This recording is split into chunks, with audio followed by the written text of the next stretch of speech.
Good afternoon. This is Arlo Johnson in Vernon, BC, coming to you at 4 p.m. on February the 5th, 2024. Pardon me. I'd like to, kind of go over something. I think I've said this before, but comparing over my lifetime, how things have changed. Like a lot of people don't think that it has changed. The life they live, they believe, has always kind of been that way.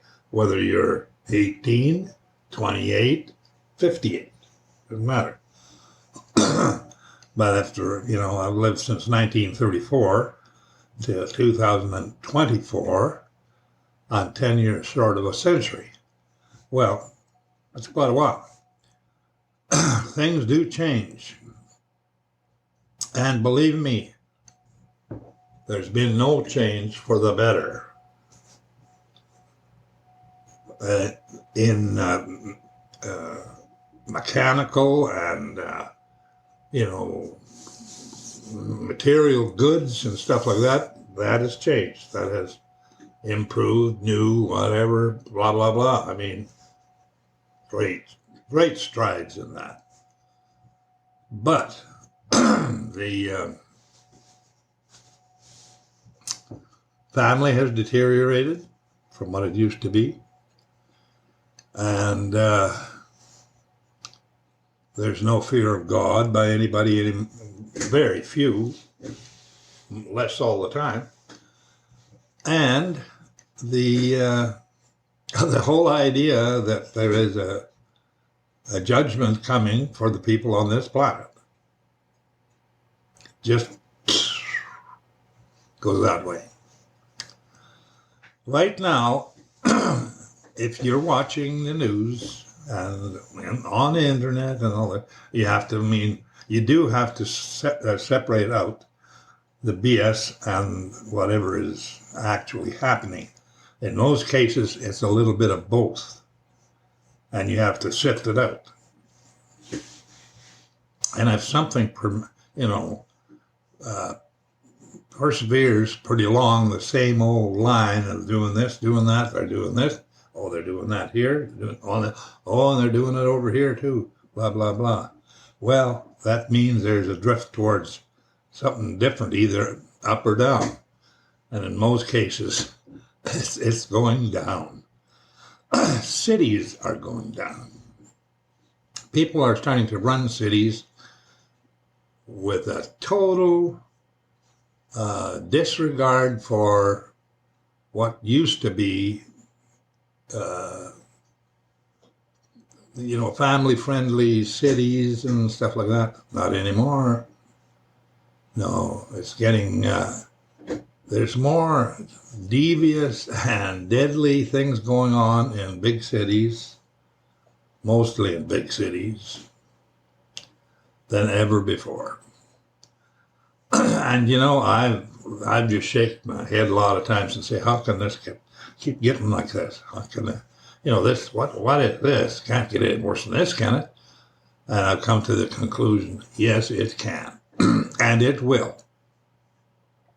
God will allow it to do that to such an extent that he'll have to step in to stop people from absolutely destroying everything. When you hear about things going on in, you could say high places or whatever. I just heard the other day that King Charles, who took over from Queen Elizabeth after her death, he's about 75 years old, and I understand that he's suffering now from cancer of the prostate and being treated for that. Some people can get treated for it. There's been a lot of people die from prostate cancer as it spreads. Now, that doesn't, for some reason, I feel a little uncomfortable saying this, but that doesn't surprise me. because I don't believe he is, destined to be a great king or anything like that. He's a fill-in, and he was, never. I don't believe. I'm just speculating this. Now, don't take it for. I can't prove anything, but I think that he will expire, and William, his son, will be the next king, most likely, for the rest of the period of time that affects people. It says in the Bible that, I don't know where it says it, but that there will always be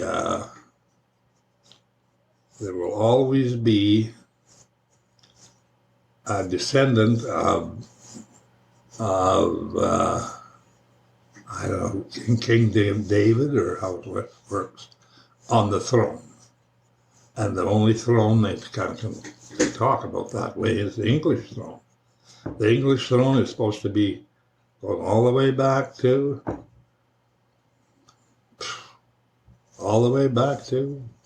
King David. The Bible claims that when the new world starts and the people of this planet are separated out, it mostly talks about the 10 tribes of Israel, whatever then, and that King David will be over them in this world to come. Again, that's a different thing. It's just that there's a lot in the Bible that says things like this that makes me wonder, and kind of in amazement, really. I mean, is this the people that are going to run the world in the future? Is that who it's going to be? The white race? The tribes of Israel? The 10 tribes of Israel who created it basically must be the white race. That's who ended up in Europe and all over. I don't want to speculate too much on that because it doesn't do me much good to do that. But to me, it's when the Bible talks about plainly up front about things like that, maybe that's God's plan.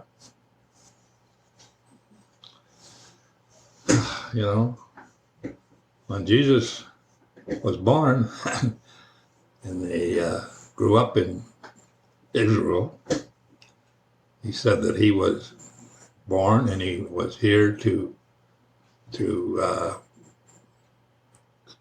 do something for the lost 10 tribes of Israel.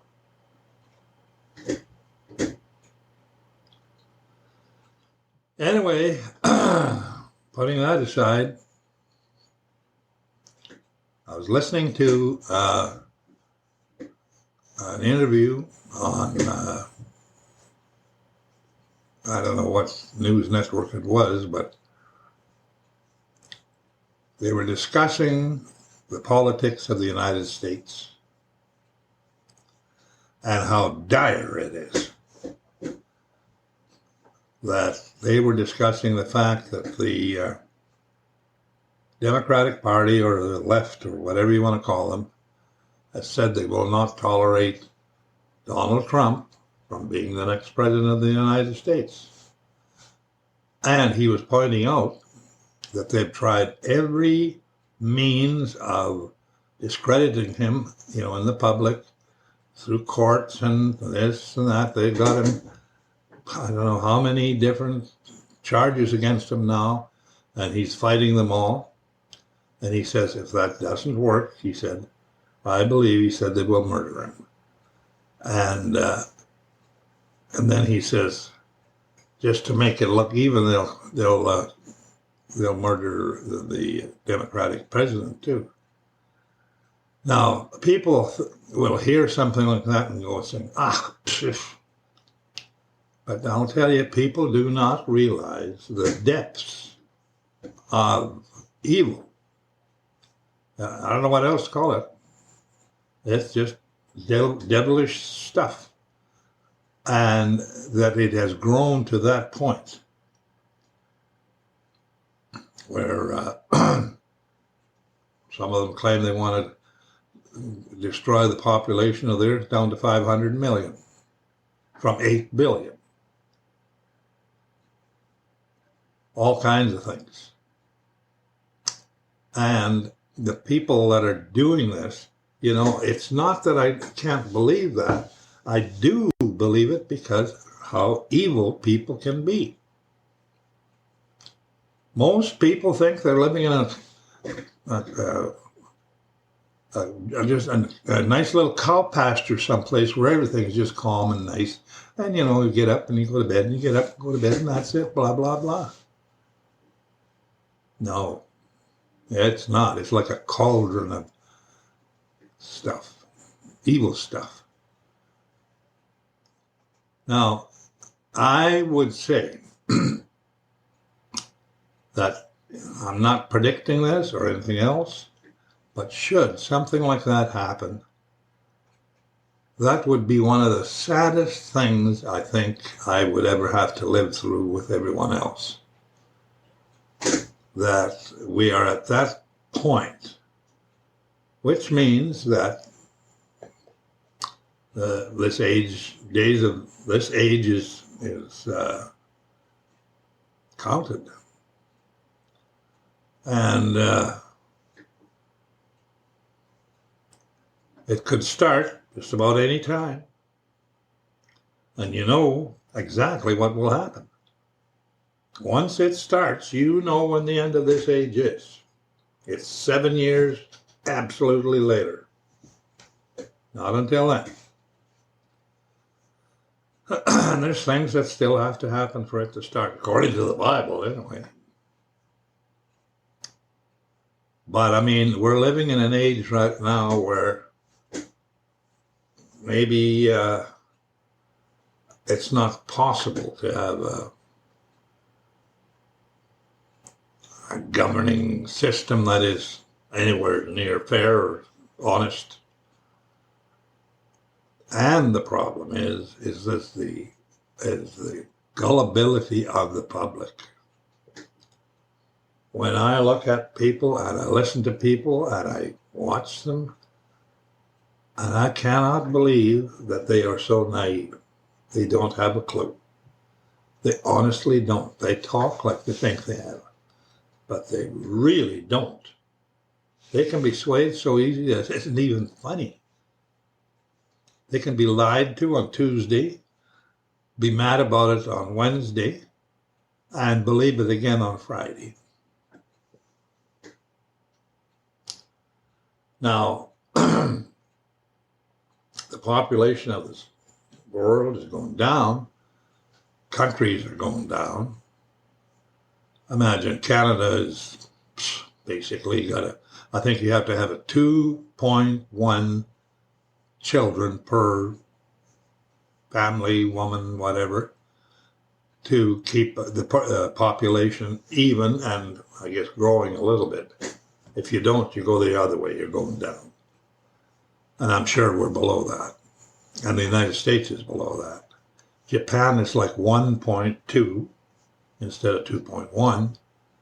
And the population is aging, just the same as it's doing in Canada, and certainly in the United States.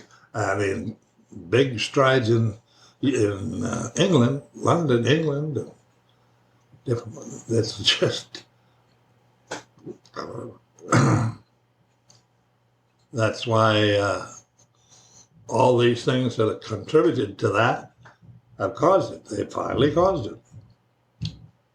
You know, you kill your own children, you bring in strangers, it causes it.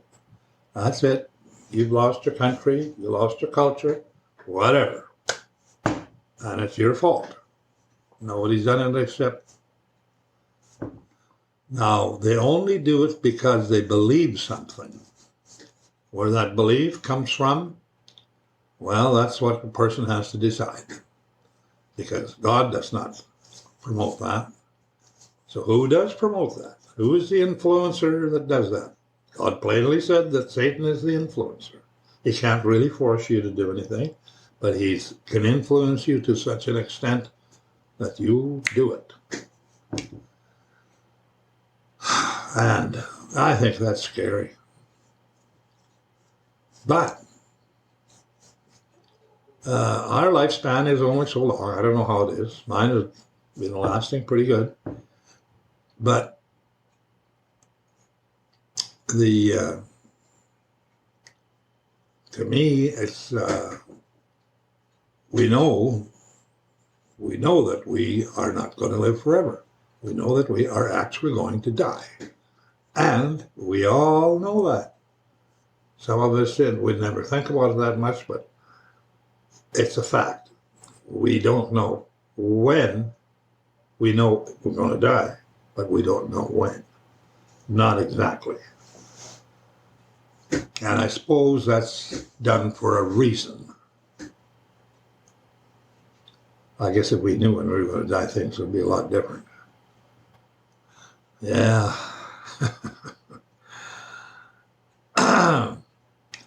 But the danger we're living in now, each day is getting a little more dangerous, to personally and to the world. And it's driven by politics, and it's driven by evil that just increases in the heart of man. And it's sad. My biggest problem is it drives me nuts when I see them doing things like, doing bad things you hear about, and yet I can't do a thing about it. And I should not let it do that, because it just upsets me.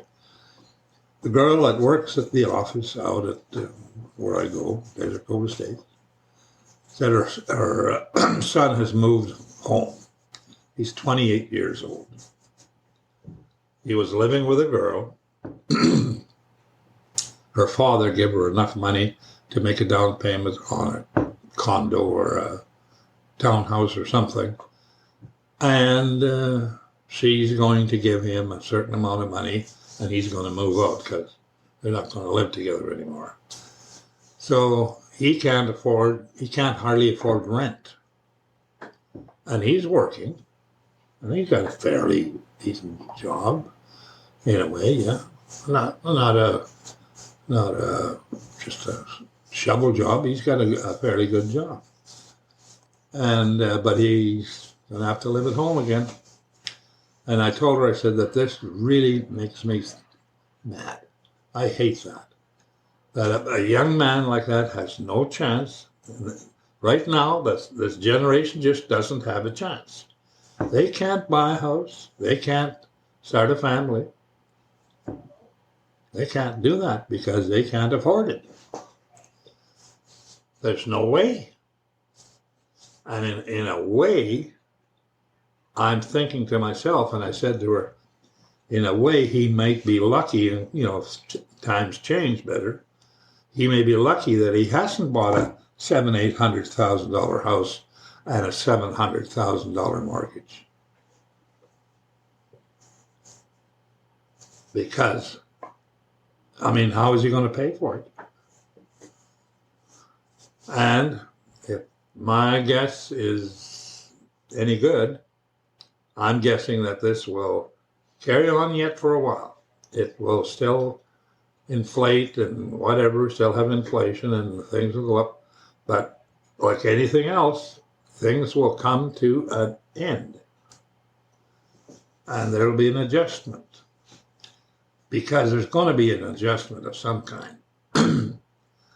It's going to be a harsh one, I think. When an owner of a business owners, not all businesses, but of fairly large companies and whatever, makes 700 times what their average employee makes. So that,